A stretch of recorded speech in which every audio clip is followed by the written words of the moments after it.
This Sunday's readings reveal how God brings newness of life, in both ways desirable and disruptive. The Lord in the reading from Isaiah puts it beautifully and bluntly when he says, "See, I'm doing something new. Do you not perceive it?" To illustrate, rivers will run through wastelands, and deserts will become places of life.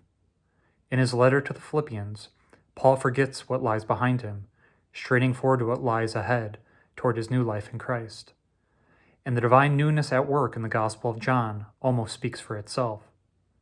Not only is the woman accused of adultery called by Jesus into a new way of life, the elders themselves are challenged beyond their violent judgments, which they had taken to be their prerogative.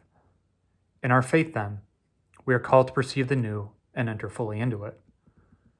At a natural level, we can recognize this need for newness, for novelty and breaths of fresh air. New things like restaurants or music or even lovers are exciting. Ads and commercials every day try to convince us that their products are the answer.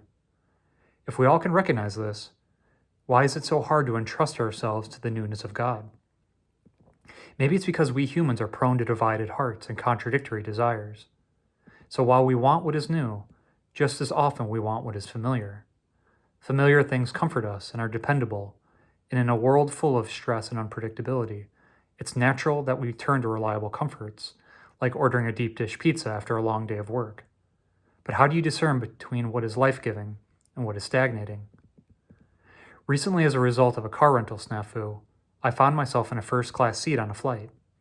It was my first time, and it was grand having a seat all to myself, stretching out my legs, enjoying fresh ground coffee splashed with some bourbon.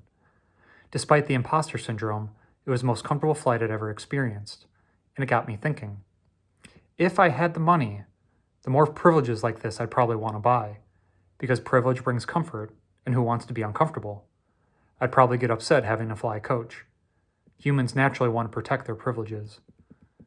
What is familiar is often comfortable, but unchecked comfort can harden into attachment, and attachments make it difficult to perceive the newness of God, because instead of opening up, we close off. In the gospel, the elders' attachment to their power and authority blinds them to the new kingdom Jesus is bringing, which encompasses even sinners. What is new is uncomfortable, perhaps at times painful. But through what people, what situations, what struggles might we find calls to newness of life? I try to keep in mind that saying of Meister Eckhart. And suddenly you know, it's time to start something new and trust the magic of beginnings.